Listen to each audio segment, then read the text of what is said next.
Hello, hello, hello, everybody in the Tekken world, community, all that good stuff. We got the boys, Oni Bakuman and 2v2, and we have a very special guest. Another interview, another time, another place, another man named Mr. Jermanji, ladies and gentlemen. Let's go. Yo, what up? Let's go. Clap, everybody. Let's go. We got claps, we got things, we got stuff. Man, we've had a very interesting couple days in the world of Tekken. But how about we actually start a little bit of Mr. Jermanji? I would like to know, first off, how did you kind of start playing Tekken? When did you start? How did you start? And why did you start? Pretty much. That's kind of what I'd like to know first. From you there, Mr. Manji. Well, I started in Tekken Tag 2. I mean, originally, I think I started playing Tekken 3 and played Yoshi. And Yoshi just was the most unique character for me. So I said, oh, well, I want to play this guy if I ever took the game serious. And Tekken Tag 2 was the time I took it serious. But that's where I started competitively, with Tekken Tag 2. And then T3, I was just, like, having fun. Didn't really know the game or, like, what I was really playing. And I don't recall how I got into the series as a kid, but I remember wanting to play Tekken again whenever I picked up the Tekken Tag 2 series. Alrighty, awesome. So pretty much it's been Yoshimitsu out the gate. No deviants, no changes from Tekken 3 to Tag 2, like no variations between characters, just kind of Yoshimitsu. Did you have a secondary with Tag 2, or was it just kind of... Yeah, I did. The person that stuck out the most was Leo. So Leo kind of was, in the scene in Seattle, was the star. Like, Yoshi kind of just died in that game. But I did say that if the next game that came out, that I was going to play Yoshi. So I already knew who my main was when 7 came out. But Leo was just kind of the filler for that game. But I am gonna pick Leo back up in 8. Oh wow! Manji's gonna have not one but 2 killer characters. Alrighty. Damn. So how do you? It seems like you're a diehard main. As far as I feel like you are like one of the last standing people, or one of the few last standing people that are like actually like do this, because like, I mean, we saw a trend. I mean, you look at these this TWT event and whatnot, and you see how like everyone's like, okay, I gotta pick Fang, I gotta pick like, Kunimitsu and all that stuff. How do you kind of see that different from the folks that pick whoever and whatnot? I mean, I think that it's important, based on some of the teachers that I've had that have helped me get to where I am, that you have a special meaning in your character. And for me, I have a very special meaning why I play Yoshi, and it's really hard to, shake that to make me feel like I don't want to main him anymore. I want to go for top tier, whatever else.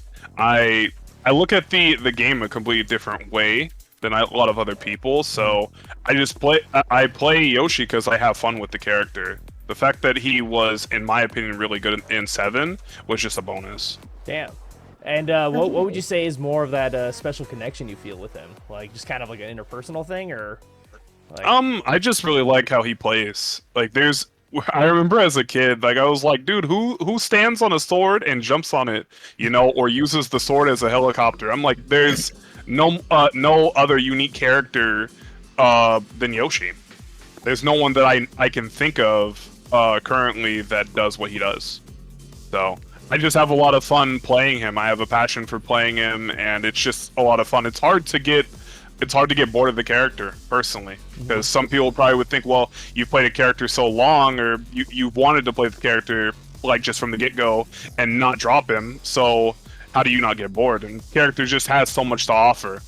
Before you never feel like you never feel like you've completely learned everything with the character like him. There's always just something new to discover and to utilize to your advantage. Yeah, like he is endless. Like the stances, and then like the stances just like multiply the move by 2 times, and then you have all the crazy setups. I mean, you showed me some shit that I've been like, holy cow, like how the hell do you deal with that? And it's all that wall stuff, like it's just endless. And then you can only imagine now you add a heat mechanic to all of this, that's gonna just multiply that by like 10 times. I mean, I assume. For sure. Yeah.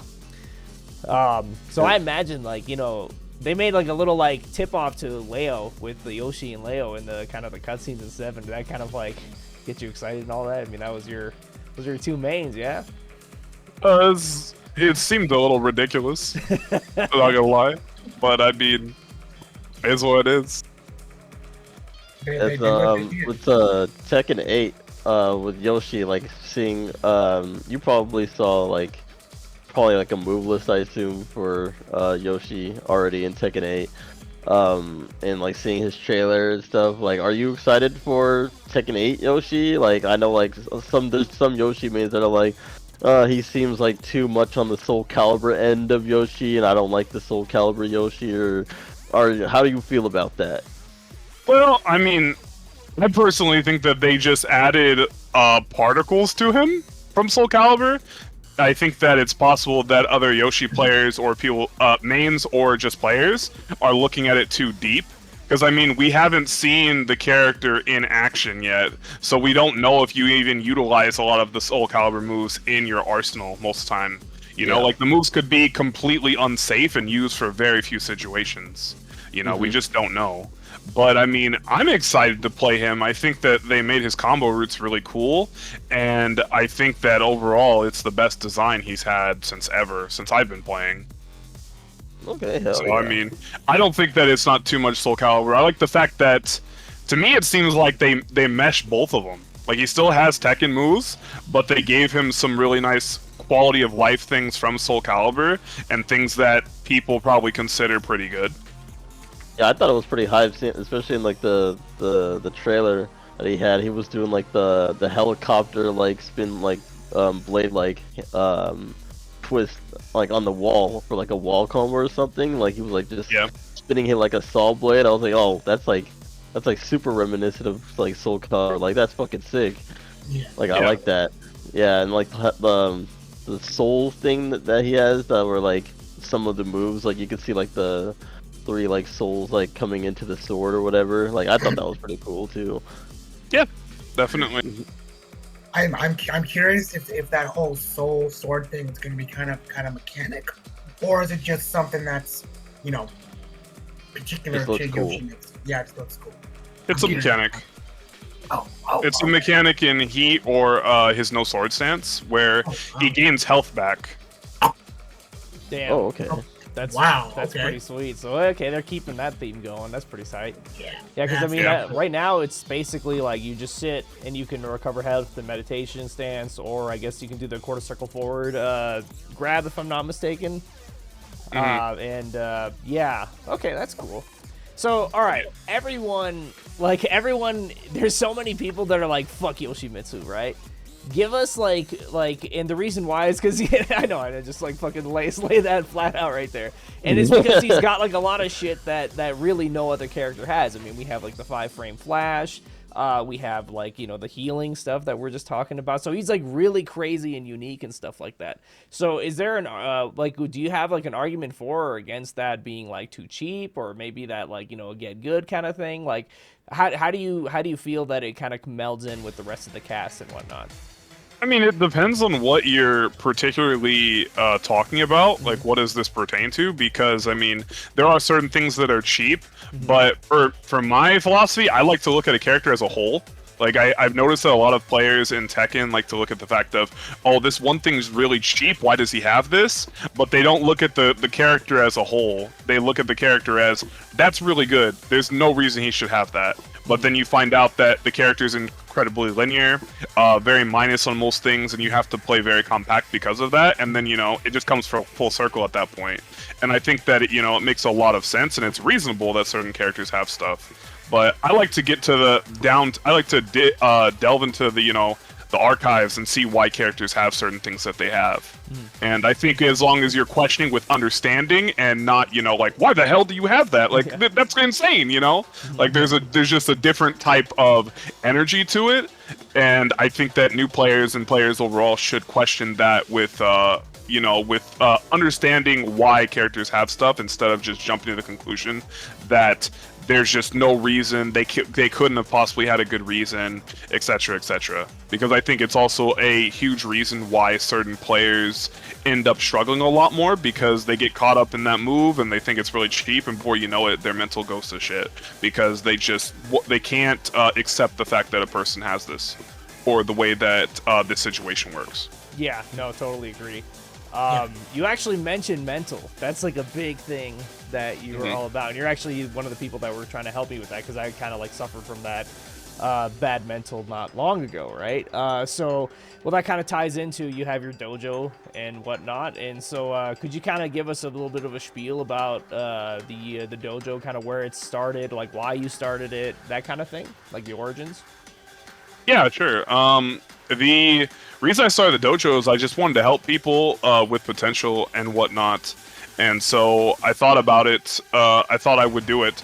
For a long time, someone a long time ago told me I should do it.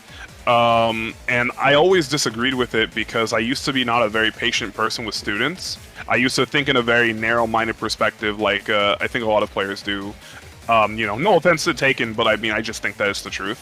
And then before I know it, like, I grew a lot and I was able to make that less consistent. Like, I think that part of me still exists. I think that is in general for everyone, but because I mean, you're only human, right? So you're gonna make mistakes and whatnot, and I think that that's fine, but I think that it's important that it's as less consistent as possible. Like, if I get impatient 1 out of 10 times with a student, I don't think that's a deal breaker by any means, That's fair. Yeah, it's like a point of growth for everyone, I guess. I mean, everyone gets pissed when, like, someone doesn't, like, immediately get it or whatever. I mean, because it's like, you get so used to just, being like, just do the fucking down 4-2 electric, bitch. And it's like, no, like, I can't do that, right? Or whatever it is, Yeah. And so it really was just based on that of I wanted to help people, and before I knew it, I was getting students and I was helping people, and it was great to see. And I think one of the main things that why I enjoyed it so much is just seeing people grow and helping people through their struggles and seeing that growth that happens, whether it be mental, whether it's different approaches to look at something in the game. And that's something I tackle with a lot of people in the dojo when it was running right now. Right now it's temporarily down for personal reasons. But yeah, like, that was one of the things that I get a lot of gratification and a lot of happiness from, is that, oh wow, it's clicking for them. They're really understanding the concept that I'm trying to portray to them and whatnot. And I mean, everyone takes time, everything takes time, and that's one thing that I've had to learn over the fact of being a sensei, is just that, not everyone's going to learn at the same pace, and that's fine. But, I do think, though, after a certain amount of time that people should start understanding what you're trying to explain to them, though. And I do have some struggles with that at times, but I mean, I try to look as positive and open-minded as I can, even if I'm dealing with a difficult student. Oh, that's Nice. That's awesome. Yeah. No, seriously. So who kind of like inspired you to like kind of like I guess take this route, or did you just already like have the like the mindset of like, oh yeah, I want to help people or whatever, like in the game, or were you? I mean, the inspiration was kind of short-lived, because he told me that, and then we stopped being friends a long time ago. And after that happened, it wasn't the inspiration didn't die because of that. It died mainly because I wasn't ready. And when he had told me this, it took me maybe years after to realize that I was actually really patient with people, and I had the knowledge to help people. And it really felt like, a no-brainer question at that point. Like, well, if you want to do it, And I'm still learning, and I still learn all the time. One of the people that someone tells me all the time that a teacher, it's important to live through the ideology that a teacher is an eternal student. You're always learning. and to never think that you've taught your students as much as that you've taught them everything you know or whatever, because there's always ways to replicate learning. It's kind of dovetailing off that, with teaching somebody, it allows not only the teacher and not only the student to learn, but the teacher to be able to grow and experience the highs, the lows, the ups, the downs. And I'm feeling like when like I said before, when that thing clicks and you see a student get something that you've been talking to them about for maybe days, maybe weeks, maybe months, and it clicks, you're like, man, I did what I was put on this kind of earth to do and teach, which is probably very gratifying.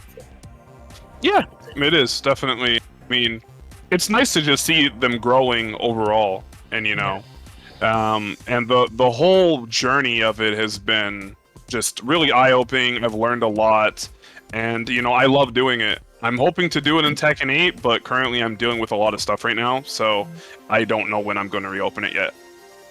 That's all right. I feel that. Yeah, that's fair.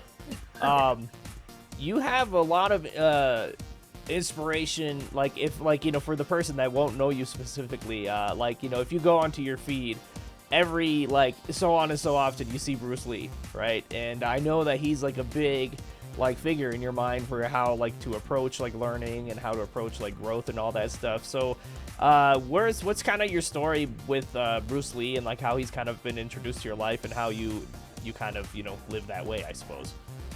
Well, both of 2 out of 3 of my teachers that have taught me the game were huge Bruce Lee enthusiasts, really massive.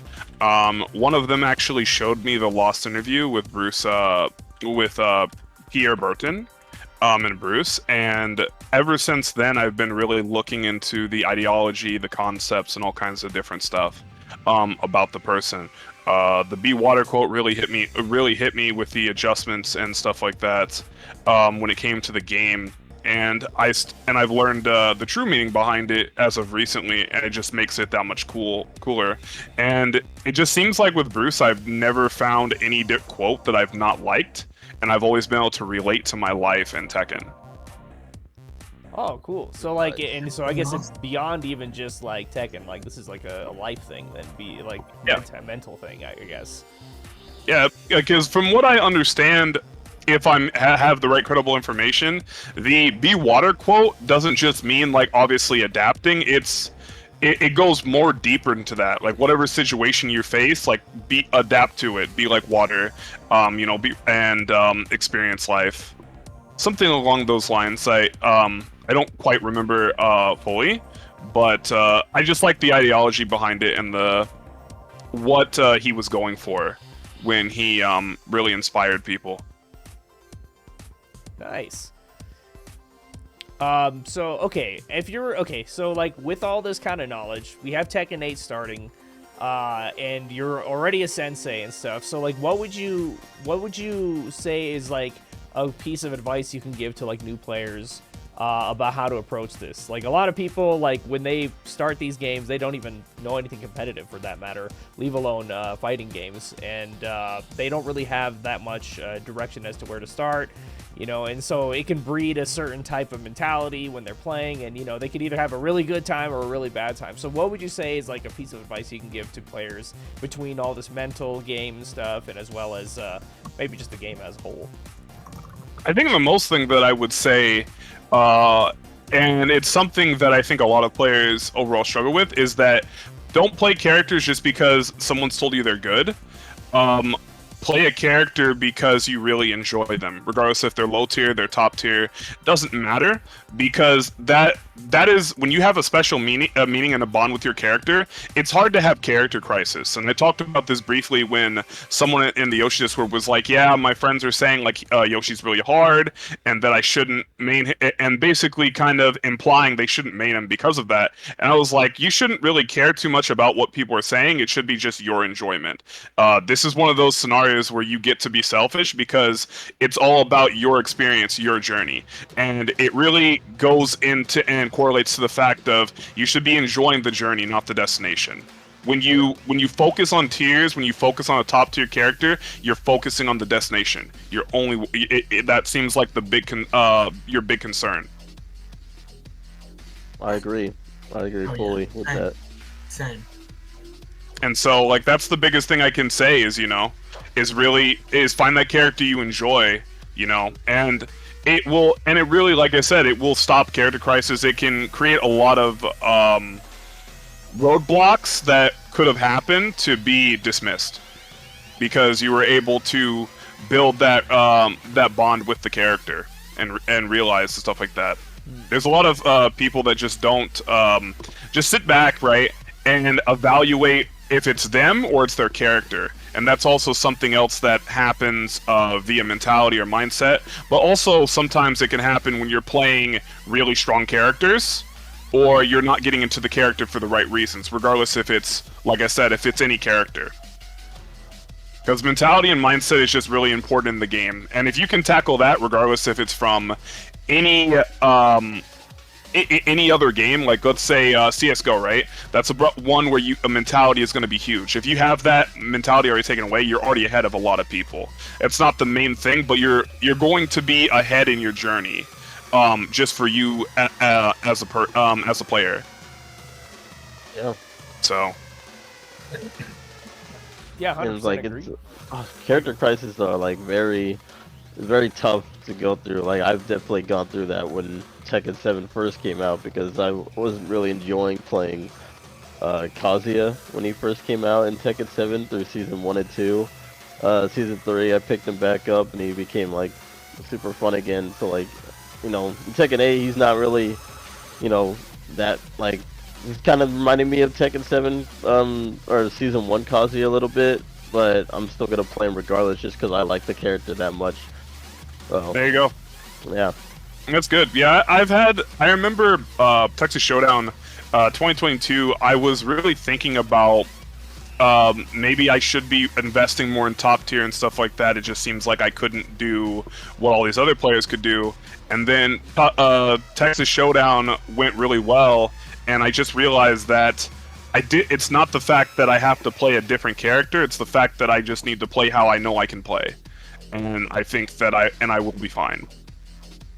And so ever since I would say that moment, even if sometimes I have the passing thoughts of wanting to play or playing another character as a main, I think that they really disappear because I have established that foundation mentally that I'm going to keep playing Yoshi because I know what I'm capable of, even if the character isn't as strong as a top tier.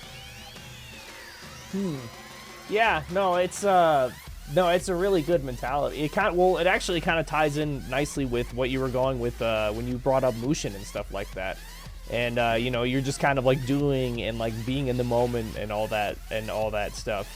And really, that's kind of something that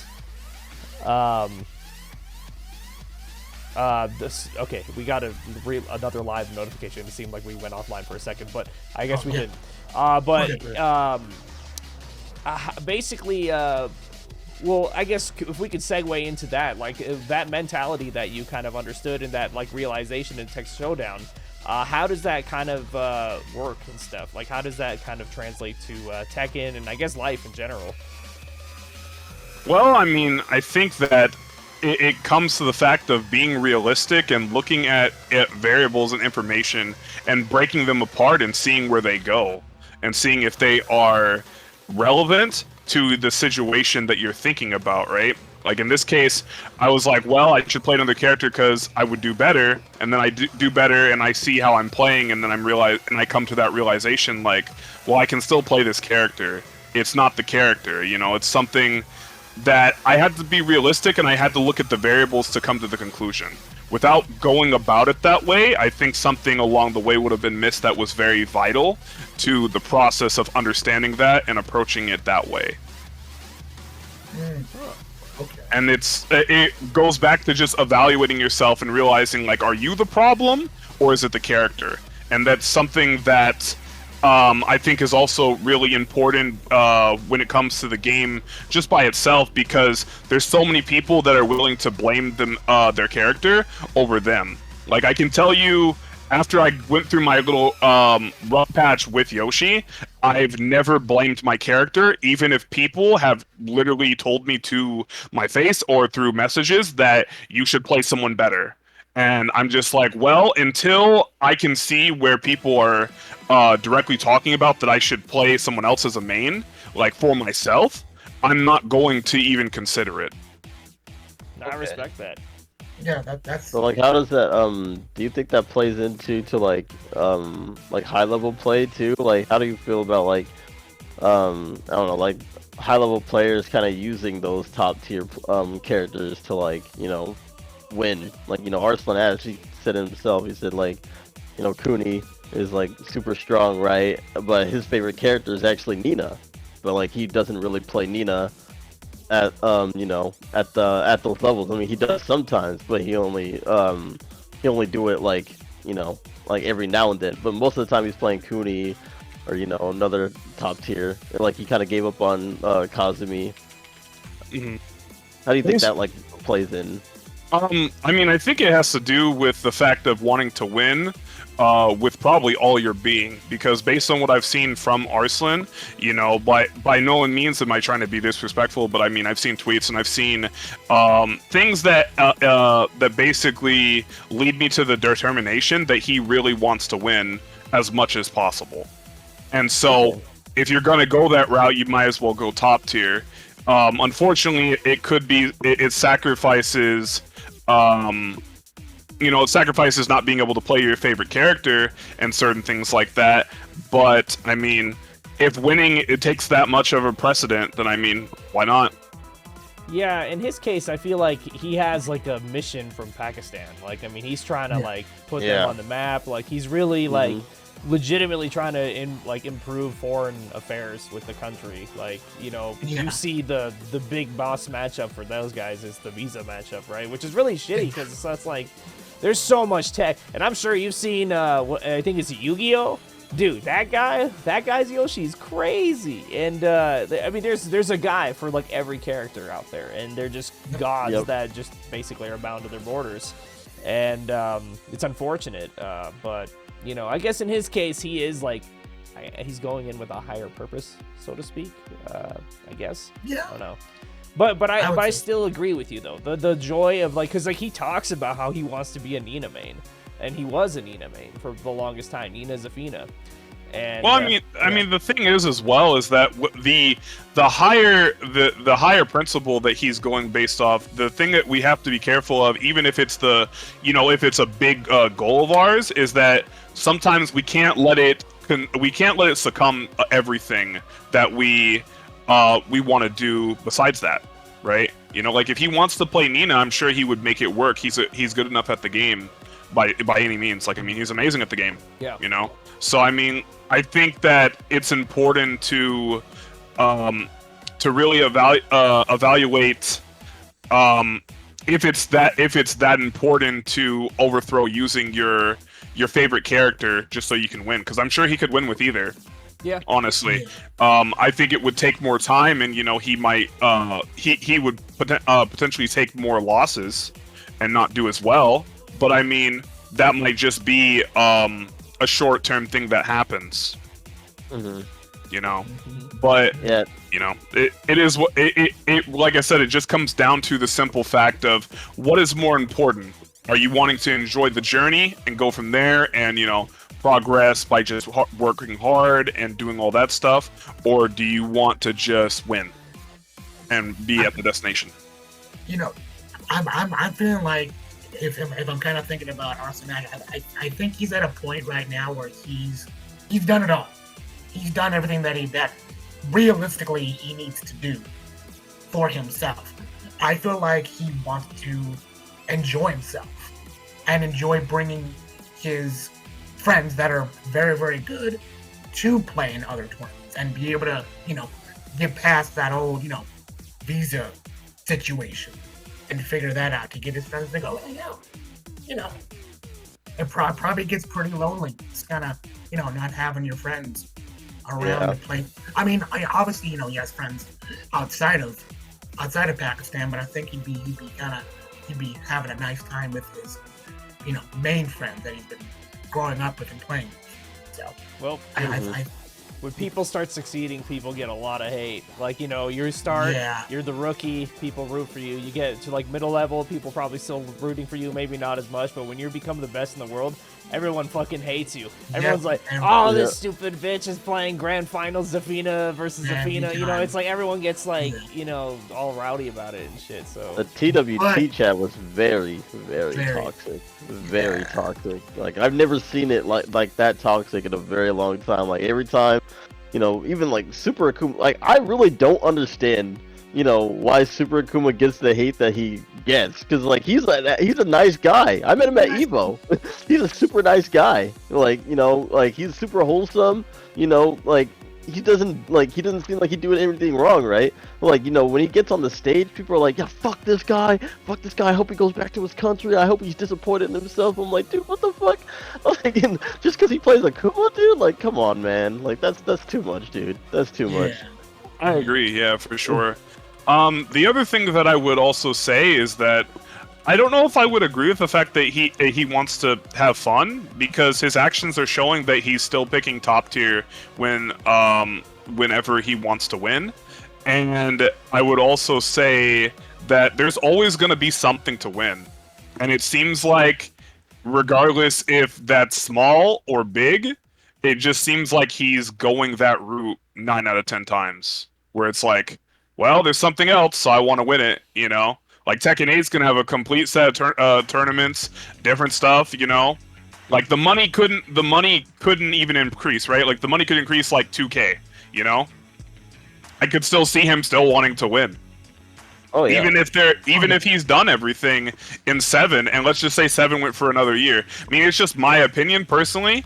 It doesn't have to be taken to heart, or I'm not saying, you know, I'm not trying to be too critical, but it's just my viewpoint of, I feel like you could have another year of 7. He could have won TWT, you know, like this year, and then he would most likely try to win TWT again to the most of his ability. Mm-hmm.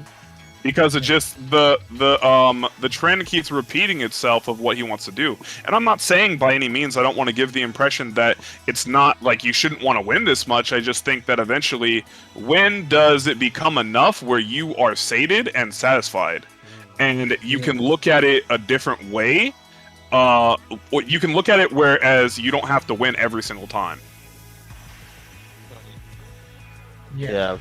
And like, I also had a question for, like, you know, all of you.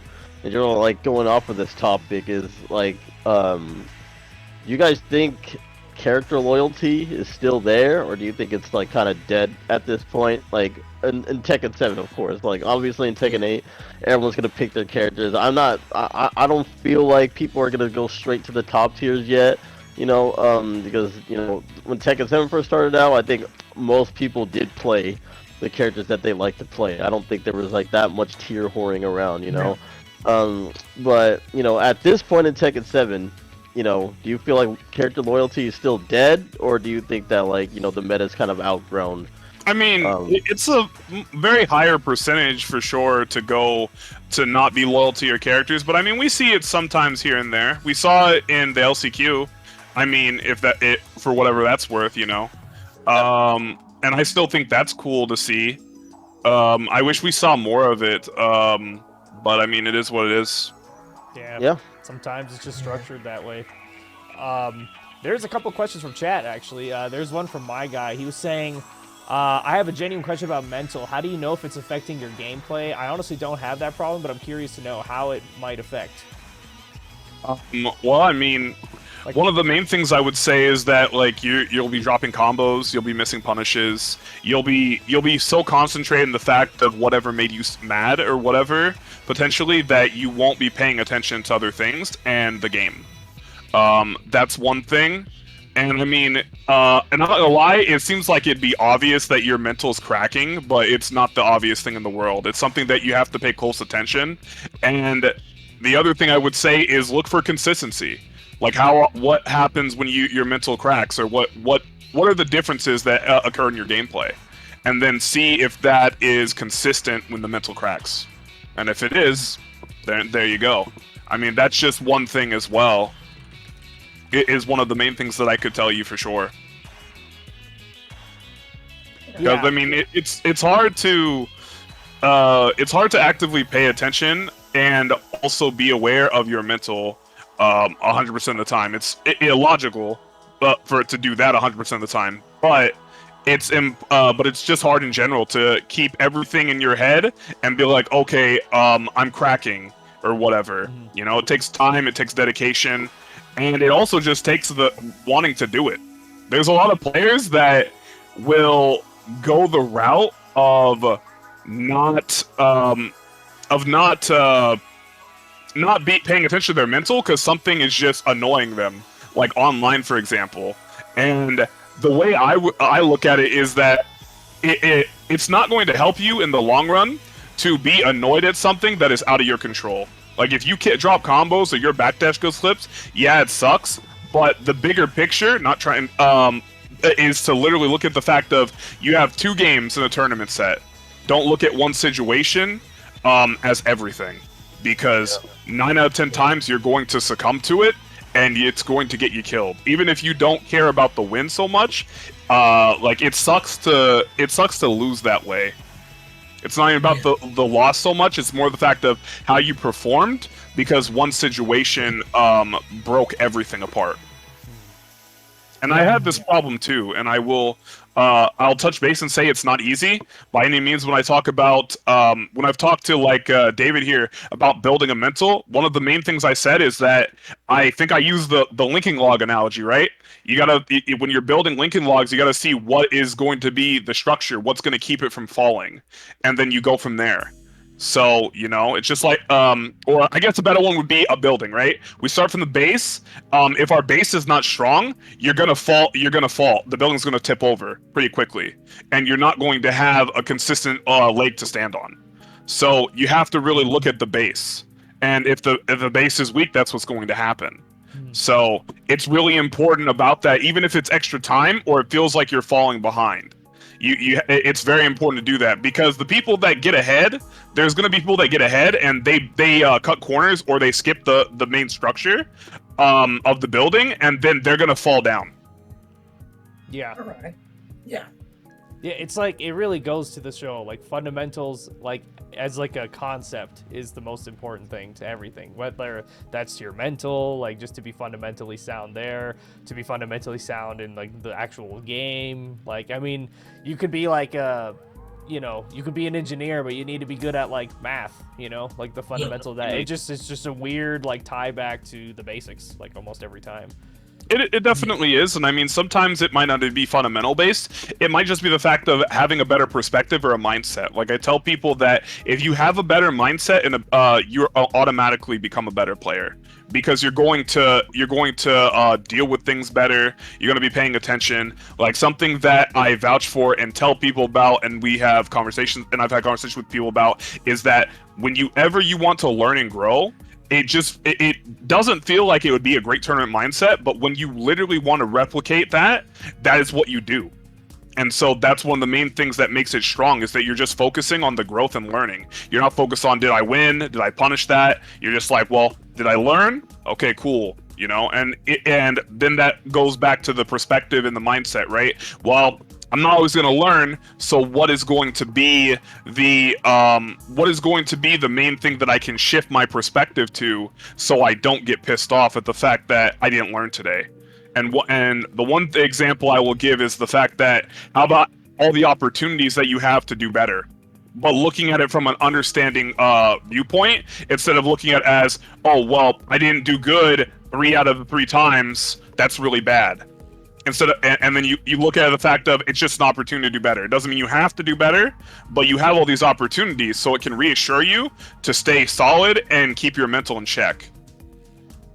Yeah. It makes it to where you basically have an infinite fortification around your mental. It's not infinite, obviously, but it's really hard to crack when you're able to shift your mindset and flip it in a way like, oh, I just dropped that combo. Oh, it's all right, though. We have this round left, you know? And then you just go from there. Yeah.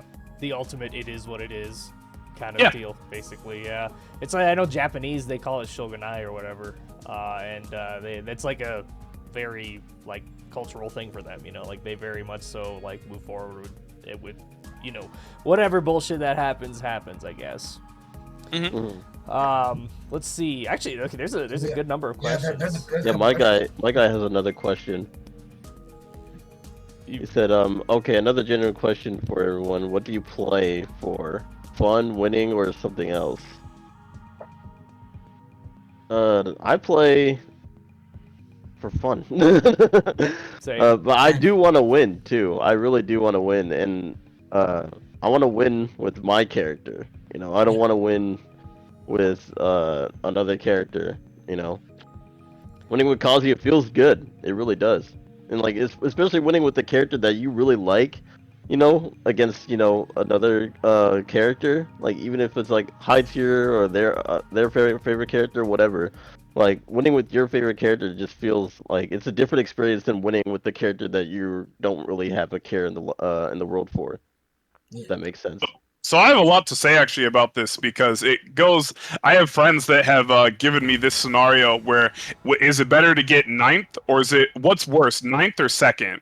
And I'll circle back to that in a second. But I play to win, but I play for the learning. So I only want to win so I can learn. I don't want to go to losers early because then I can learn less. But I tell people all the time, and David will even vouch, he asked me what I felt at Texas Showdown, I think 2023, I think it was, and he says, well, how do you feel about the tournament? And the only thing I told him was, we'll see. That's literally all I said, and I told him the reason I feel like this is because it's an open mindset. You're not saying you're going to do bad, you're not saying you're going to do well, but you have an understanding, but it's not causing problems, but you have an understanding that you could lose to anyone. And I think it's really important to feel like that. But yeah, for me, learning is just so much fun. So going back to the words I just mentioned about 9th or 2nd, right? I personally don't care about either. It doesn't bother me if I got 2nd or 9th. I could get 2nd for years. It really, some people are like, but you're so close to winning. And I'm like, yeah, that's where there's people that are different. There's people that fall into that idea of they want to win the tournament. I'm not there to win the tournament. I'm there to enjoy myself, have good sets, maybe take out some killers. But the main nucleus of what I want to accomplish is just learning as much as I can. That's where I have the most fun, and that's what I like to do, you know. And I mean, it just goes back to this, and I say this a lot. It's just I enjoy the journey, not the destination. There are days where I fall off that path, of course, but I try to get back to that path and thinking that way as much as possible. Because I've realized after a while with setting these like astronomically big goals, like I had a goal of being globally known as the Yoshi of just the world or something at one point, and I realized that if I keep working hard and I keep doing what I'm doing, I will eventually get there, or I will eventually keep being successful because I'm targeting and concentrating on really good things instead of thinking about, okay, I didn't win this tournament, I gotta win this one, or whatever else. Like I'm just chilling, you know. And if I don't do well, you know, it is what it is. There's more opportunities, and it just means that I gotta come back stronger. So kind of gives you that hunger. That you kind of need. Yeah. Because if you don't have the hunger, you're not satiating like the learning. Yeah. Learning and the hunger are one and the same for you, pretty much. Yeah, exactly. I mean, I literally had someone that told me, and I had a friend, and I had someone after Frosties. I got 2nd this last year, and I was mad and I looked really angry because of how I played. Because I just got stuck in what I was doing, and he outplayed me and adapted. Like, I still got outplayed by very means, but it just sucked to do down forward 2 on timing, and it just not work. Well, it sucked that I kept doing it, even though I knew it wasn't going to work after a long period of time, and just dying to mistakes that I knew how to fix. But someone came up to me and they were like, I knew you wanted to win. And my response mentally in my head was, no, you don't know what you're talking about. I didn't want to win. I wanted to play better. I wanted my gameplay to be more solid. I was actually really happy for Azure when he beat me. I was just really upset of like how I played, and I vent that at a lot, and it doesn't come off it comes off and gets misconstrued a different way, but I wasn't like, oh man, I would have beat you this. I wasn't making excuses or anything. I just vent a lot, and I'm working on it. But yeah, like it's just how I am. But the whole thing I was thinking was like you played overall really well, and it just sucks that you didn't play well to the very end. But I was just happy with like, well, I learned a lot and I did really good, But I tried to mainly keep my focus on the fact of what I learned, and whenever I don't do well in bracket or I did decent or whatever or good, I look at exactly that. Nice. Awesome. Hell yeah. Yeah. People get really people get really clouded by the idea of that you got to win tournaments and it's really important to place and all sort of type of stuff.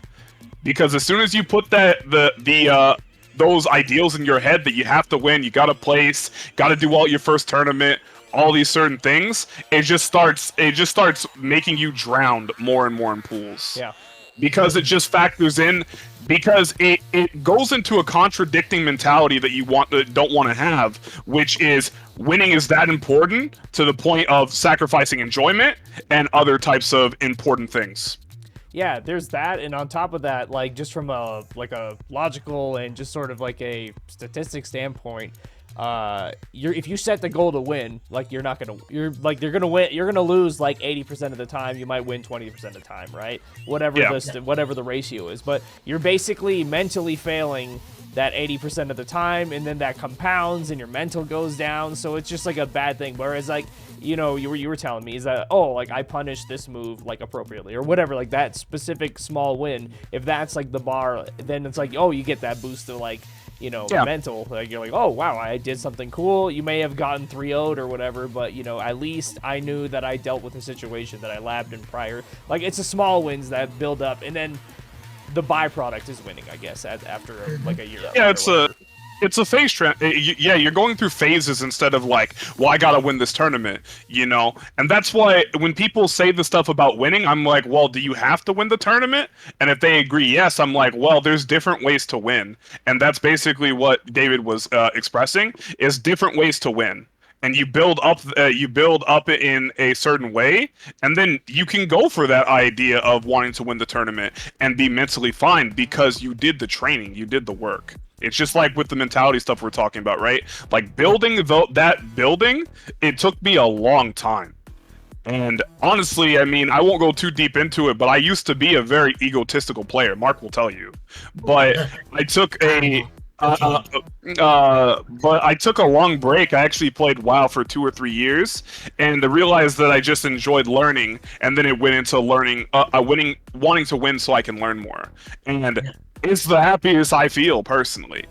Even if people sometimes are like, well, I wanted you to win this or whatever. I'm like, that's nice, but unfortunately I have to be selfish in that and be like, well, if I'm not able to learn and have fun like I want to do, I'm sorry, I don't want to win. And kind of dovetailing off of that, what Manji was saying is that, like, yeah, Manji, like, it's so frustrating to me to know him as a friend, like people not seeing the stark difference from old Manji to new Manji, or understandable Manji, if that makes any freaking sense.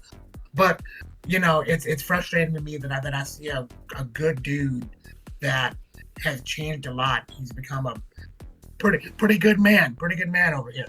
You know what I'm saying? But I think we had another question on the stream side, and the question was, why is wanting to win viewed as a toxic trait? And why would you compete if your goal is not to win? Well, I mean, some other people like to play competitions for different reasons, Like, I still take it serious, but I just have a different way of looking at it. So, again, don't get me wrong, like, it can be toxic. It depends on the person and how they're going about it. Like, I have friends that are like that, And so, what I've seen from them and seeing myself, if you combine ego with winning and making winning the top bar, you will become toxic over time. Especially if you're not someone who is aware that you do that. Yeah, but I mean, it doesn't necessarily have to be that it's toxic all the time. It just depends on how the player is viewing it.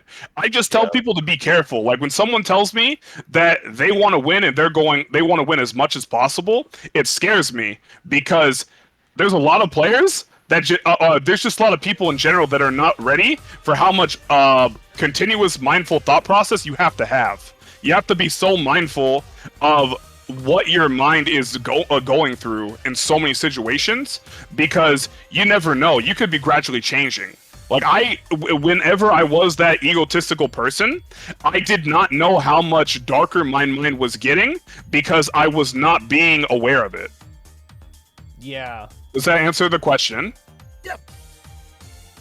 Yeah, I mean, to be honest, it's hard to be introspective when, like, especially like when you're like trying to focus so hard. I mean, Tekken's fucking hard, dude. Like, I mean, you have to be focusing like super intensely on stuff, and you know, everything else kind of disappears around you, right? Yeah, it's hard, man. It's hard. It's well, may as well segue to another one. It says this one's for Tooney, but I guess I'll give it for everyone too. It says, how do you overcome the struggles of playing a high executed character? I kind of just look at it from like you have to go like different routes for this one, because like one, you have to know which tools work like in a 1st to 2 setting. You know, how well is your mental, because mental really plays into, like, people don't talk about like mental enough, I feel like, because like especially if you're playing a high execution character, your mental matters a lot. Like if you have a bad day, your electrics aren't there, you're not gonna punish anything. Like, simple as that. You're not launching anything. I remember one time I was like in a tournament and I was getting like super, you know, disappointed in myself. My mental was going super down. I was even punishing, like, I went up against a Noctis and he did like 3 or 4 like down 4-2s, and I blocked all of them. And I didn't even attempt to do an electric. I just did down 4-1-2 instead. And because I was not confident at all in my execution that day. So, like, you know, your days matter. Use the tools that are going to, you know, get you through a 1st to 2 set. Like in a 1st to 10, like 1st to 7, 1st to 5, you could use anything, because like you have time to, you know, download your opponent. I think downloading your opponent in a 1st to 2 is very hard to do, like especially with a defensive based character. Like if your character doesn't have like too many tools to blow up, you know, your opponent with, then you're definitely gonna have to rely on your defense more. So definitely, you know, lab those situations. Keep your mental high, like have your confidence like all the way up here. Don't have like don't have like any confidence, like, or like where your confidence is like in the gutter, because like if you don't have any confidence that you can, you know, win the set against, like, you know, your worst matchup, let's say like Kazuya's worst matchup, like, you know, Steve, there's the Steve and Lee, probably like worst matchups for Kazuya, honestly. And if you don't have the confidence that you think that you could beat those characters, then you're not going to beat those characters, like, at all. Like it's just not going to happen. And don't dwell, like Manji said. Like don't dwell on your small losses. Like, you know, if you didn't punish something right, you know, don't dwell on it. Like, keep moving forward. Always keep moving forward. Move on. Think about the next step in your head. Like, oh, if that situation happens again, I'm gonna launch you, or I'm gonna punish you, or I'm gonna sidestep you, like, etc. Right? Keep your options in your back pocket, pretty much. Yeah. Yeah, and I think that goes for pretty much any character too. You know, like regardless of what character you use. It's just that, you know, with Kazuya and like the Mishimas too. Like, I mean, Heihachi is like kind of hit and miss, because like he could blow up your his opponent, but like Devil Jin and Kazuya, you really got to rely on your defense more than your offense. Yep. No, I guess the thing I would say is that I mean, I think this is like an overall thing. It also goes back into the question about how do you go about build whatever the question was about mental was. I would say also, even in casuals, is to take breaks in between those games if you need them. Yeah. After you've become aware that it's a problem for you whenever your execution falters, that you start breaking down. I would say taking breaks in between and breathing, or mindful breathing, or just some sort of breathing exercise. Actually, could you elaborate a little bit on that? I know that was like a very big part Yeah. of our kind of conversations was the idea of mindful breathing and being mindful in general as well. Just because like I know a lot of people here maybe have not heard that kind of before. So could you give like kind of a 101 like quick spiel on that? Yeah, certainly. So mindful breathing is basically when you inhale for about 3 seconds, you hold the breath, and then you slowly exhale as slowly as possible. It's very important. Well, I would say very imperative that you do it slowly because that's what's calming you down. And I've seen within myself and other people I've told about it where they've been able to reset mentally, like complete reset. Whenever I use it in my vocabulary about resetting, I mean like their mental, everything is completely changed. It's not even the same player anymore in some cases. And it was something I learned in therapy at one point, and I've just been using it mainly for Tekken, but I also used to use it in my life as well, and it really helps. But the other thing is, most important to note, is that you're not going to, it's very unlikely that you're going to feel the impact the first time. So it's very important that you build the skill. I always tell people, regardless if you're angry, regardless if you need it, you should do it before match and after match, because you don't necessarily know 100% of the time what's going on inside you, like when you're about to explode, when your mental's cracking. So that way you can keep it in check and not have to understand what's going on. Yeah. Definitely. It goes a long way. It's kind of crazy. It's like the simplest thing you could think of, right? It sounds like it wouldn't do anything, but the body's weird, man. The body responds in strange ways. Body is weird. And especially like experience too, because I have one friend, King of the Court. He like recently transferred to PC, like a couple months ago. He was struggling in tournaments with Alisa. And he was like going 0-2, like the first maybe 6-7 tournaments he was entering in. He always went like 0-2, and he kept dwelling on his mistakes. And I'm like, dude, don't dwell. And he always used the vocabulary of like coulda, shoulda, woulda, right? And I'm like, yo, don't use those words, because yeah, you coulda, yeah, you shoulda, but it didn't happen, did it? So like, don't dwell. Always move forward, dude. Like, make sure you're ready for the next time it happens, right? And now, like, now that his mental is like changed a lot, he's learning more. He's not dwelling as much now. He's winning more. Like, he was last tournaments that I've seen him play in, he's always made top 8. And I'm like, yeah, there you go, dude. Like, there you go. And losing also equals experience too. Like, people don't realize that. Like, my friends that I try to get into Tekken, they don't really play fighting games like that. And they don't realize that losing equals experience. That's how you gain knowledge, is by losing. And that's like a very normal thing, especially in fighting games. Like, you're supposed to lose. Like, that's why it's a 1v1. They're not giving us an NPC, to fight against, right? You're supposed to lose. So when I've seen people blow up because like they're using, let's just fucking throw it out, like Kunimitsu or something, right? Or like Fang Wei. They're not used to certain to people like punishing their shit really hard, because not a lot of players do it because they don't have the knowledge to do so. But when they go against those people that do have the knowledge to punish them really hard for it, they get really pissed off, because it's like, oh, like this never happened to me before, like why is it happening to me now? It's like, because you never really lost like that before. Like, but now that you're at this level, people are gonna start knowing your shit more, and you're gonna get launched, you're gonna get punished, you're gonna get sidestepped now. Like, that's just how the game works. It's not built for you to win all the time. Agreed. Very true.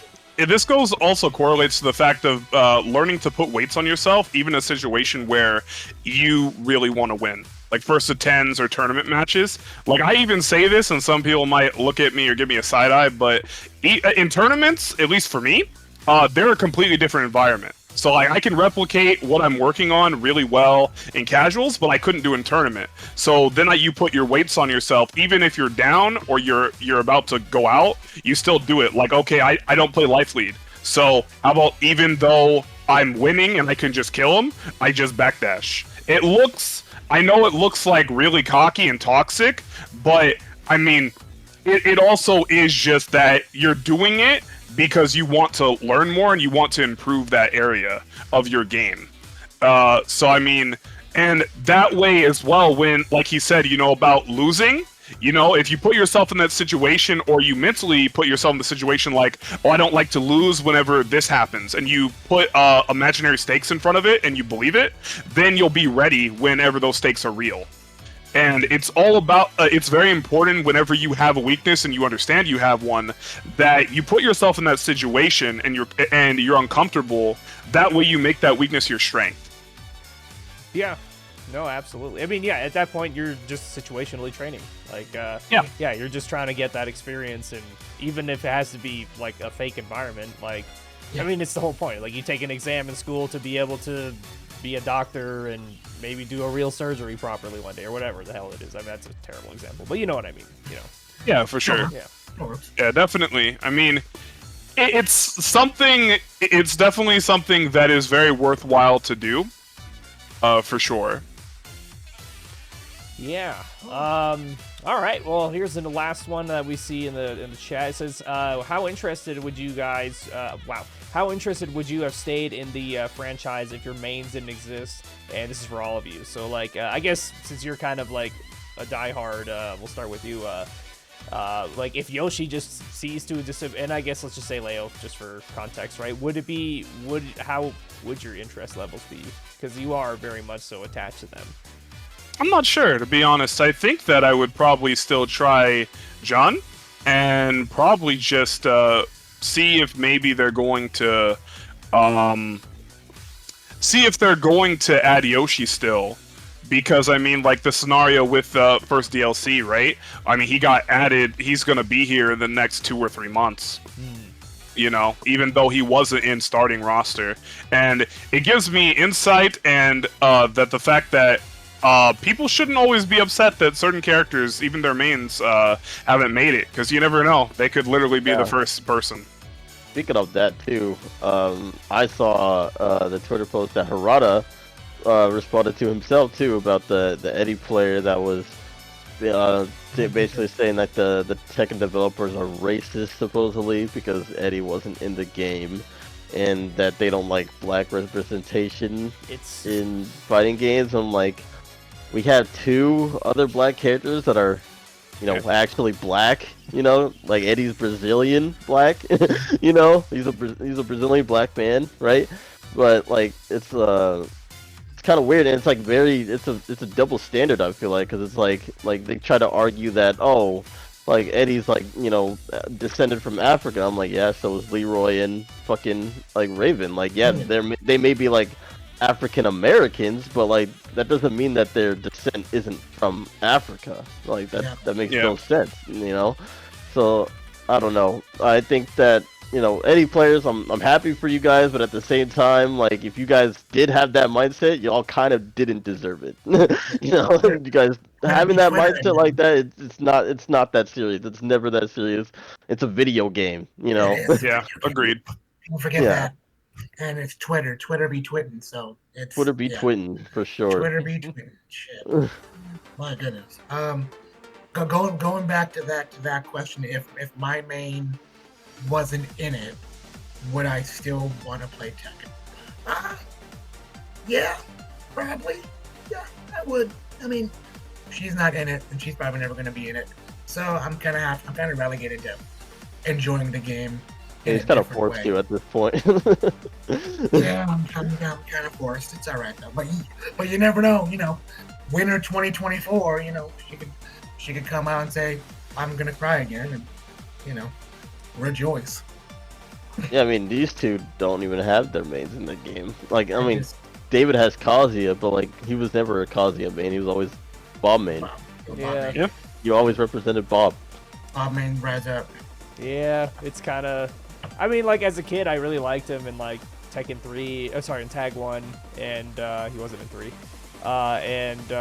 know, and all that stuff. But you know, at the end of the day, like I will say, like I do get a sense from all of us that it's like it is a little waning.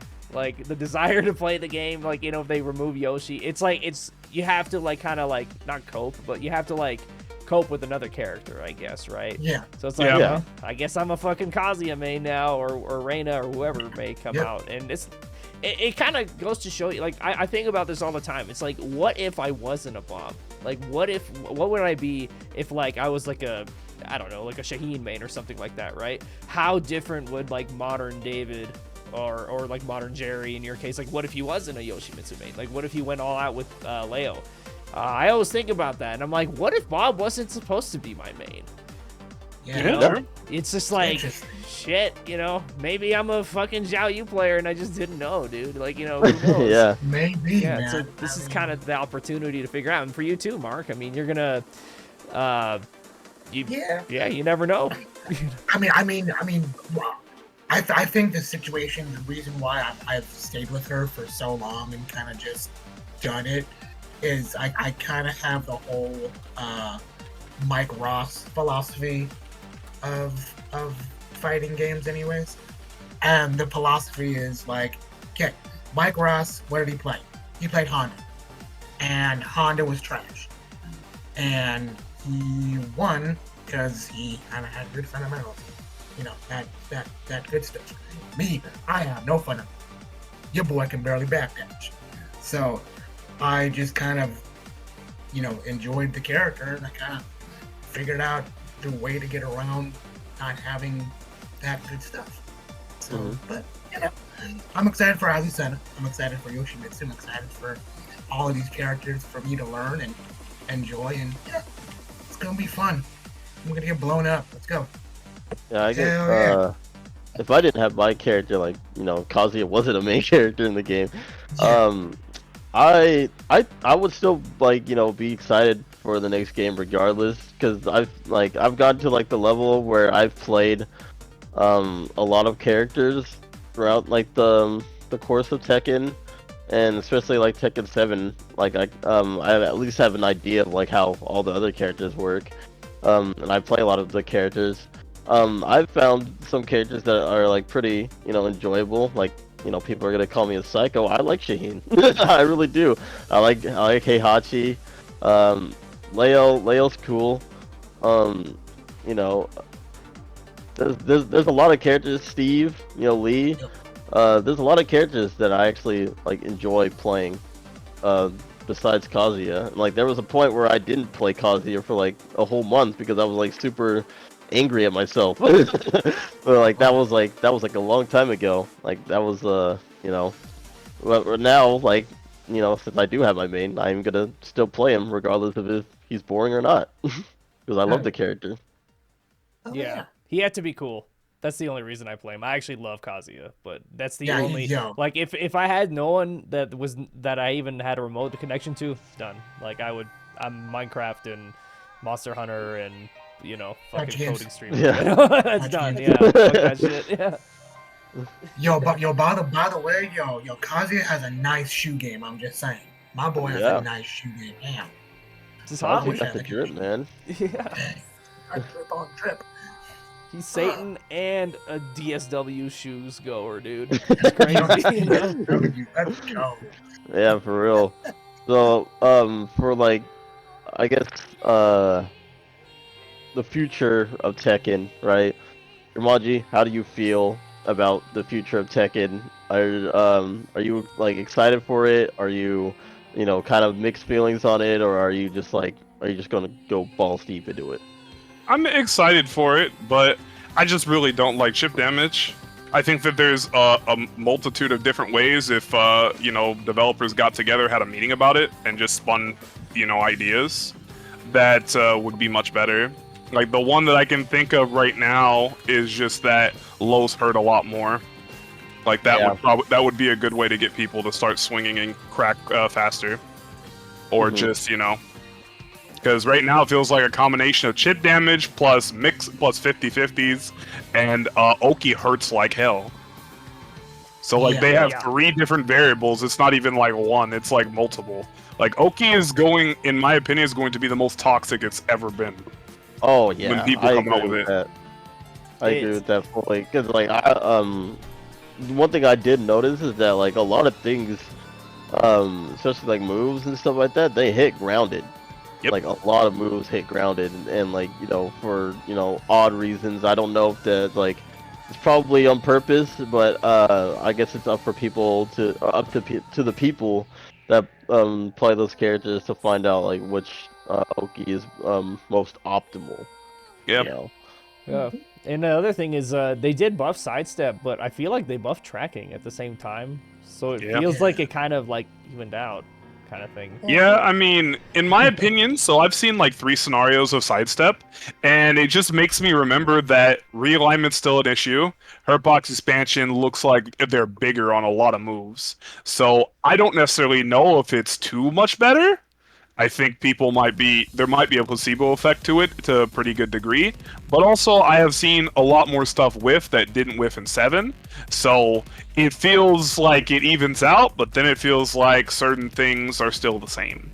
So it feels like 7 mixed with a buffed movement for Tekken 8. Okay. Yeah. You still have to deal with the same variables, and it's still going to be really annoying to deal with, even if they know how to apply said variables to open you up or make you think about different options. Yeah, it's I don't know. It's we'll see what happens with the real game. Again, like I only have CBT and the demo experience basically, so who knows? Maybe all these other characters. I mean, there's some crackers out there. We know of these fucking guys, right? And they're like waiting out there, and they like have a good idea. I would love for it to have just been like completely different from that, like and then the day 1 tourneys, these guys are getting blasted because they labbed the wrong fucking thing, and they're like, oh, guess what, bitch? He's not even like that. Kazuya doesn't even have a wave dash, or whatever the fuck. Just some big ass twist, yeah. That'd be pretty funny. Other thing also to mention is you said something that really caught my eye, is that the game could be completely different. Like I like to go based on 7, where 7's vanilla was awful. It's unplayable. Oh yeah. But then it's a completely different game. I mean, we did have an arcade release, but if you think about it, if I'm doing the math correctly, every 3 months the game has done some significant change. Yeah.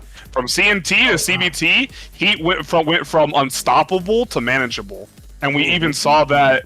In the showcase, where even the top players weren't like abusing Heat. Yeah, that's true. Yeah. So I mean, they don't know too much about the game, but I mean, like although Nobi is a really good example, you would think if Heat was broken, he would have been utilizing it all the time. Oh yeah, 100%. Yeah, that guy's aggressive as hell. His game style, like. It's like he's like basically trademarked the aggressive Japanese style through just him, and a couple of other Yamasa guys too. But I think so. Like it might be totally different. It might be whatever. I'm just excited. I'm excited too. Yeah, excited for the first week of rank 2 because it's like. It's gonna be a lot of shit because like people aren't gonna be using the meta characters like at least like until they know yet, right? Like they're not gonna know for sure if they're meta characters or not. Everybody's gonna be eating like everything because like they don't have the knowledge yet to lab it, right? And then 3, it's like everybody's gonna be playing ranked, right? Like everyone PlayStation players, Xbox players, PC players, like we're all gonna be, met into one. I really cannot wait for that. It just cannot come any sooner. It's gonna be a bloodbath. It's gonna be a fucking bloodbath, and it's gonna be super fun. For the first people to be in like high blue ranks, it's gonna be a death everywhere. Yeah. And I'm for it. I mean, that's the reason I'm not going to Frosty because of that, because it's too soon. Because I found out recently that they're gonna have Tekken 8, and I'm like, yeah, I'm glad I'm not going, bro. I mean, that's not fun. Like, so there might be some people that are gonna have fun with the chaos, but that if I don't know anything, that doesn't feel fun to me. Yeah, it's gonna be it's gonna be gross. Yeah, it's gonna be crackers versus non-crackers. It is just Yeah, like, basically. yeah, we have a day one $1,500 tournament in Aki, and it's just gonna be like, well, fuck, man, I have only Kazuya in the demo. If you pick like any other character that's not of those four, or at least someone that was legacy, I'm fucked, man. Like, I'm just gonna hell sweep. That's all I can do, right? Like, what else am I gonna do? Spam 442. Yeah. Also, this might be a controversing subject matter, but I'm gonna sound it off with, I don't think it's I'm not like shaming or like judging people who are playing the crack, to be honest with you, because they released the demo, and I mean, the main person I could think of that was labbing and has access to playing with someone else so they could lab technically everything with 4 characters is Victim. Victim was on it like every day, and I think it's still been streaming a lot. I just haven't been catching it. And so if you give if you give a demo to Victim like a month and a half or 2, that's a pretty big advantage. Yeah. Like, if you're looking at newer players and such, but most likely not, because they have a lot of other stuff to grasp and understand. But if you give it to a top player, a high-level player, like, you know, you're giving, like, a monkey a loaded gun. Yeah. 100%. That's very, very true. Yeah. There's So- no way that a huge player have not been cracking it. Yeah, I think so. I mean, I know some. Oh, yeah. I know a lot of people that do, and it's like, Yeah. I haven't been hopping on it because I'm scared, right? I'm a bitch, right? I don't want to get banned, you know? I don't want to get. No. Yeah. You know, like, in reality, they shouldn't have released the demo if they were only gonna make 4 characters, because there's just a lot of people that just are not going to play. Like, I've already seen it where a lot of people, like, they were checking out maybe a little later on in the demo cycle, but there's a lot of people I just have seen that haven't even got on the game, because they're like, well, Yoshi's not in it, this character's not in it. But I'm thinking of it as an opportunity to just fucking cut some of the work off, man. Like, you know, like 4 characters, if I can lab all their move lists and stuff like that, like, that's less work I have to do on release. Yeah. But Yeah. I'm gonna be labbing for the first 2 days. That's just how I am. Yeah. I'm a lab Same. monster. Yeah. Yeah, me too. Same. That's why I fucking love Tag 2. I fucking love Tag 2. I don't care how fucking unbalanced it is, dude. Like, the amount of shit that you can find in that game is so ridiculous, dude. Like, that's a lab monster's wet dream right there, and I fucking love it. I mean, I think Tekken 8 will be that way. There's so many possibilities for fucked up tech, new information. Like, I'm so curious what is going to be hidden within the game that's stealth buffs and stealth nerfs and how impactful they're going to be. And I don't know how different the game's going to be, but I do expect the game to change again. I expect people to have differences that are going to be impactful. Somewhere within the game that's not mentioned. Dude. Yeah. First week of patch notes. Oh god. How many characters are gonna get fucking nerfed to the ground? Which characters are keeping their shit? You know, that's gonna be one hell of a party. Yeah. Dude, there's even just like someone is grounded, and then you hit them with like a down back 4 with Kazuya. They flip. They fucking flip. And then you do it again, they flip again.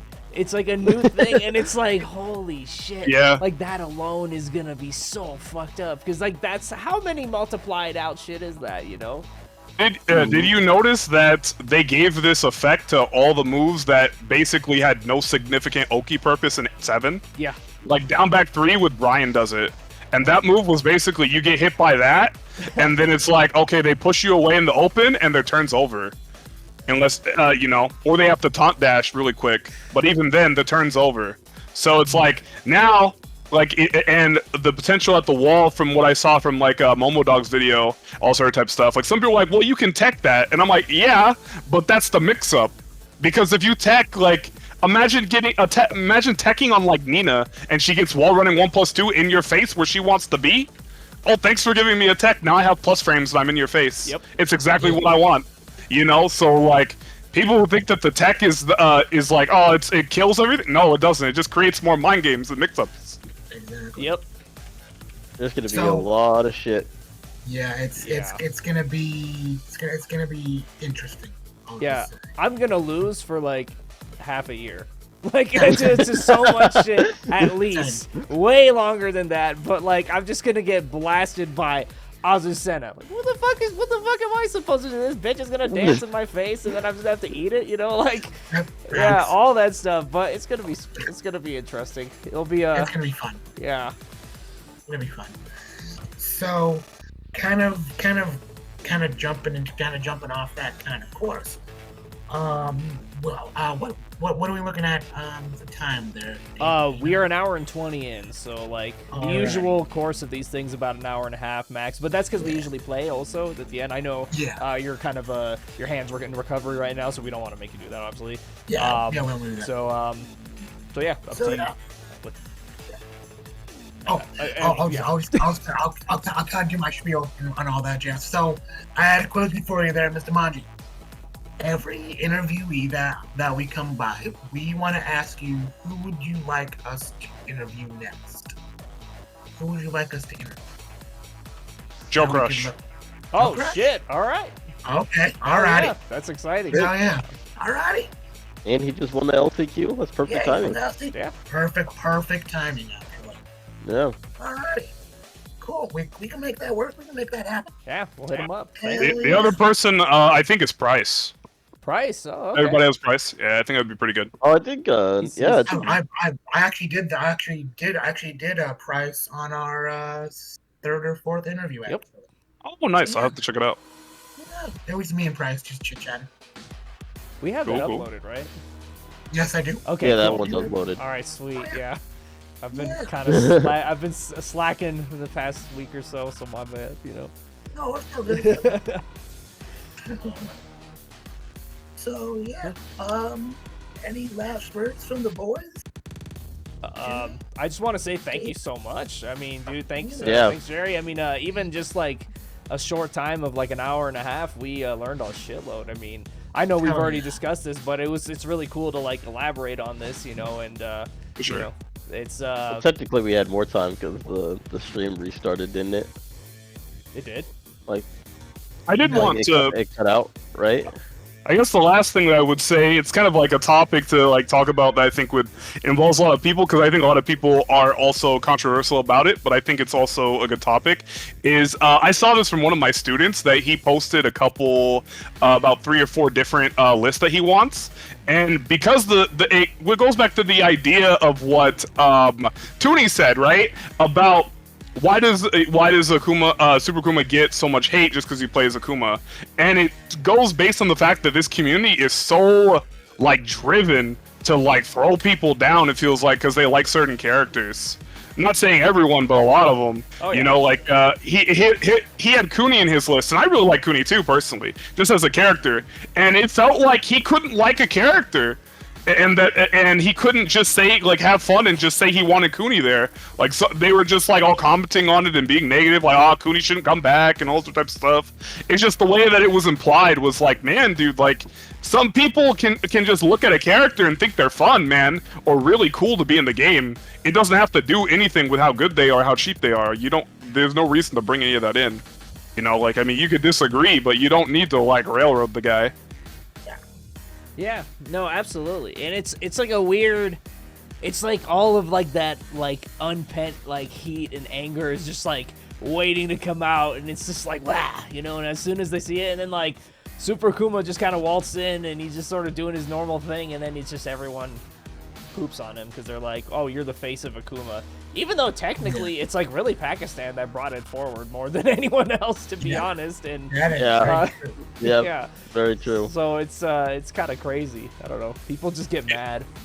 Yeah, I get it, but I mean, like I understand it, but I just think that it goes way too far.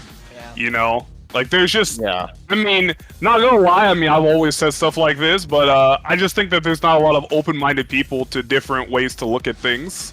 You know, and I also think that, I don't know, 50% or so of the people in the community do not lab the game.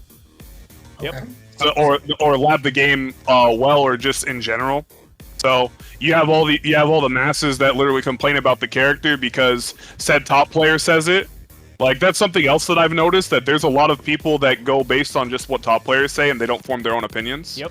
Like me personally, just kind of just a little spiel a little bit. I like to say this. I think that someone told me this one day, and I kind of go with it sometimes.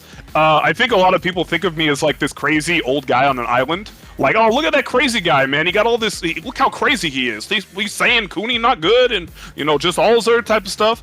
And it's just because I feel like I live in the minority with my opinions, and I don't just follow suit. You know, like if someone says like, "Oh, this character's top 5," there's a lot of people that wouldn't even question it. They'd be like, "Bro, Arslan said that. He's got to know, right?" And it's just like, I'd be the guy who questions it. Yeah. Like I'd be curious about it. I'd probably get they probably get upset with me, but I mean, I'm someone who I don't live in other people. I don't live I don't want to be the same opinion as everyone else. I want to have my own. Yeah. It's just a matter. You have to be an expert to be able to give that opinion, and most people aren't. But most people just turn on ranked and they're like, hell yeah, let's go. I used to be high the entire time I played, dude. I would do bong rips versus like anyone, just on stream, off stream, it doesn't matter. I've done bong rips on fucking the stage of tournaments, like just to or pen rips, whatever you call those things. Yeah. It wasn't until I stopped and I'm like, oh wait, you gotta study. Yeah,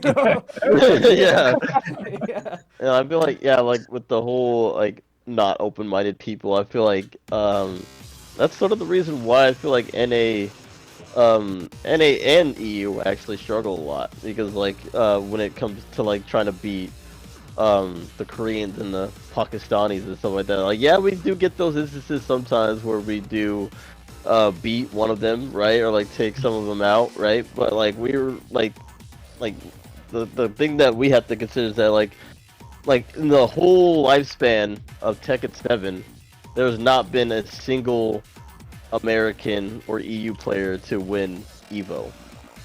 Yes, that is very true.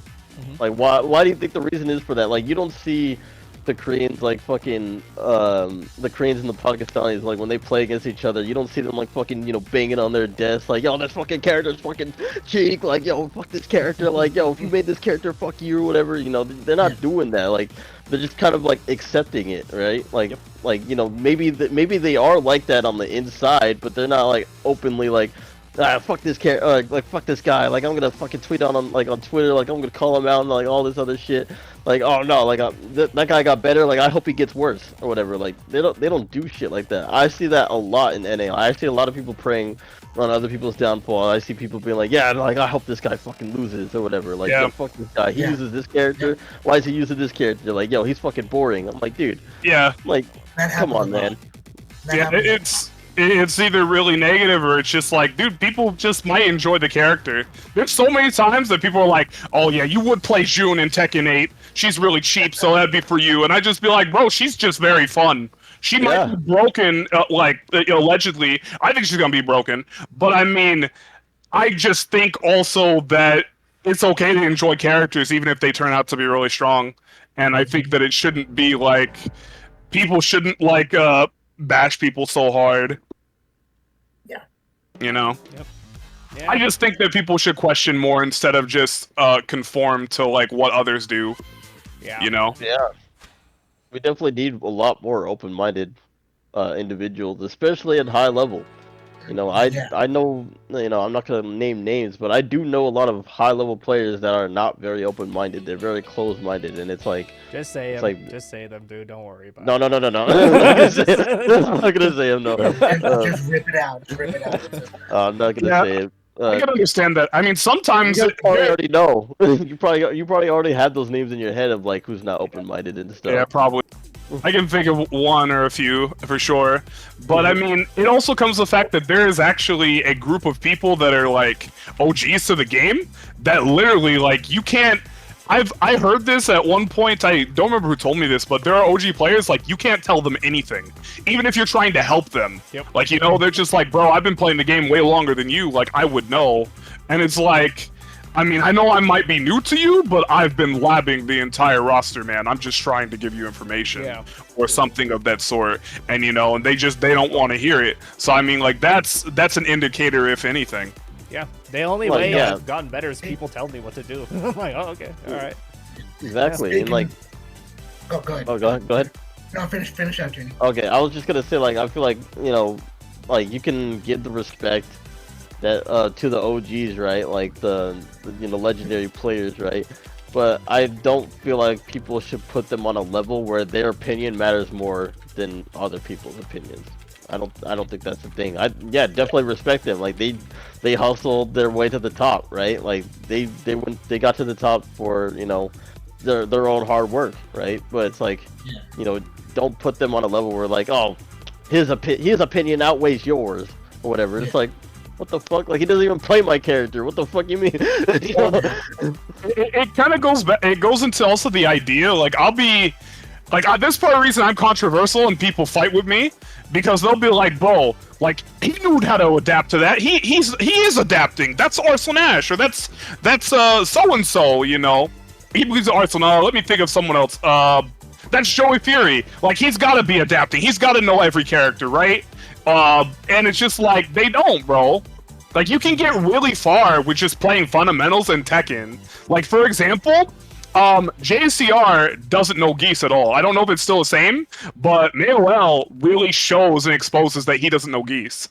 But if you talk to people who are just paying attention and not looking closely at things, they'd be like, he knows Geese, look how well he's doing. It's like, he's playing Tekken. That's why. Like, when you get good enough at the game, Tekken doesn't change too much, so you can still look like you know characters. Yeah. That is a very big fact. That's true. Yeah, I mean, he's just good at Tekken. Yeah. It's not talked about enough, like, at all, when people are like that, because I'm like, well, what do you think character matchup is? Some people ask me, I'm like, how about stepping strings, spacing at certain stuff? Like, there's a multitude of ways to tell if someone's using character knowledge, or they're beating you at Tekken, or both. Yeah. I just think people shouldn't put people on pedestals. Like, I've heard about Nee, I've heard about all these characters, and I'm like, it's not even supposed to be like shade or anything to like your favorite players. It's just realistic. Like, I'm someone who tries to be as realistic as possible, even when it comes to like tournament, like me doing well in tournament or these people doing well in tournament. That's just how I am. You wanted to say something earlier, right, Mark? Oh yeah. So I had a question for you there, Manji. Are you going to make another notebook, if you know what I'm talking about? I don't think it'll be a notebook. It'll probably be on my computer now. But okay. I mean, I might. I'm not sure yet. I mean, I still have my 3 or 4, but I mean, I might make one or two maybe. Okay, cool. Really depends on if I can use my wrist that long, because I can't write for long periods of time. Yeah. Because like when I first met Manji years ago, he had this notebook with every single character's like punished and not punished and sidesteppable thing on an entire like 3-ringed notebook. Wow. And I don't know where that. Did you lose it or something, or what happened? No, I have 5 of them. Damn. Oh, yeah. Hell yeah. Oh yeah. That's some dedication there. And that's actually really cool. Yeah, that's where, whenever things get controversial, that's where a lot of my opinions and the way how I view certain characters that might be considered top tier is that they come from the lab and experience. Like, that's something I don't think a lot of people put. Like, if a character's entirely steppable, that's obviously going to be a bad thing, even if people are like, well, you see it in gameplay and people don't step. I mean, that's not because you can't step the character, most likely. Or you can't walk the character to their weak side.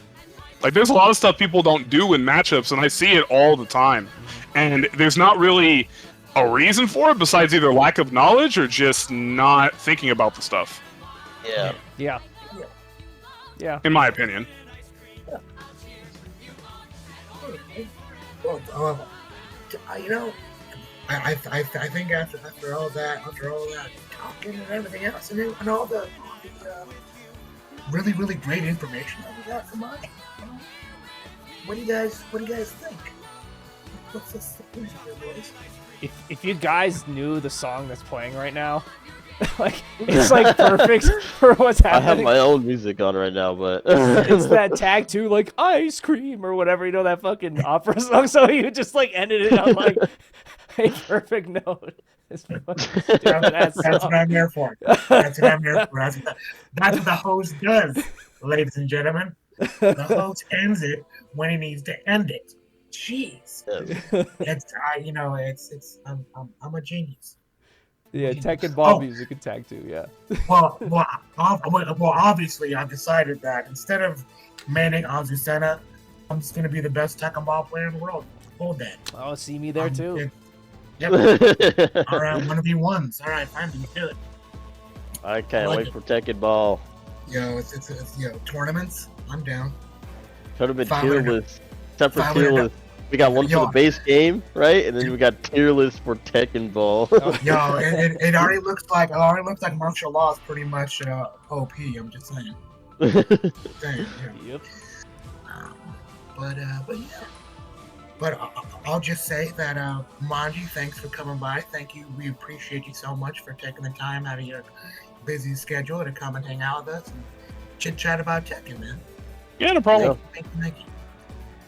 Yeah. Yeah, and I can't wait for Come on. I can't wait for you to, I don't know when you're visiting again. I think you told me when you're visiting Seattle again, but I'd like to, meet you in person, get some games with you. We hang out with, fucking James and stuff, As long as I have a ride, I'll be there. Yeah, hell yeah. Oh, Sounds shit. good. Damn. Reuniting with the old boys, huh? Yo. Yeah, I'll be there on the 15th. Sick. Hell yeah. Well, everybody go follow Manji. He's out there on Twitter, and here, let me paste in his Twitch as well. Or actually, wait, I can just shout you on the chat. There you go. Definitely go give him a follow. Like, I know sometimes, well, when the dojo's running again, I know sometimes they'll be doing like the discussions and whatnot on there. Also, he streams at time to time, so it's always a fucking learning experience. Definitely go check out his channel, and yeah, just look at his gameplay in tournaments. You learn a lot, Hell yeah. Yeah. I'll try to stream a lot more in Tekken 8. Right now, there's just been a long hiatus because I can't even play an hour right now. But we're working on it. I'm at least playing now. I can play 30 minutes a day. So I was actually not going to play any gaming still until the 26th because I haven't been playing games for probably since November 26th. Wow. So I was gonna keep doing that, but I decided to come back early to see if there was any problems potentially that I could iron out the kinks and stuff like that with getting back into it. So far, 30 minutes seems to be going okay, so I might be able to go up to an hour soon. Nice. Hell yeah. Hell yeah. Yeah. I'm hoping for the Nice speedy to- recovery, man. Thank you. All right. Well, thanks for joining, guys. I will keep the stream going after this, so we'll go on break. But then the stream will end and then start because I want to be on Linux. So I'll switch to Linux and then The Linux crew. yeah. Yeah. Yeah, so on that note, guys, if you guys haven't already, go check out the YouTube. That's where we post the VODs for the OG Tekken podcast. This one will also be uploaded soon on YouTube. Yep. And then check out the Twitter as well. Follow everybody else's, individual Twitters on here too. But make sure you follow OG Tekken Podcast Twitter for updates and more information. Yeah, and then we also, if you guys didn't know, obviously you guys that are in the Oni Bakuman channel, you guys know that, obviously David streams it to his own channel, but we also he's also multi-streaming it to the other channel, which is the OG Tekken Podcast channel on Twitch. So make sure you go over there already if you haven't already. Hit the follow button, and yeah, keep updated, guys. This is going strong. I love it. Hey, 3 weeks into 2024. We're hopefully gonna get some big things going. We got some stuff kind of down the pipeline. Yeah, we got one more podcast, guys, before Tekken 8 comes out, guys. So let's get it. Yeah, be sure to tune in for the next one for our last podcast for Tekken 7. Yep. Our last one. Wow. Yep. Try to end it with something special. Yes. We'll make it good. We'll make it good for you boys and girls and everybody else. Hell yeah. All right. Well, peace, y'all. Yeah. Deuces. We're just ending Later. it. Yeah. Deuces. That was fun. Yeah.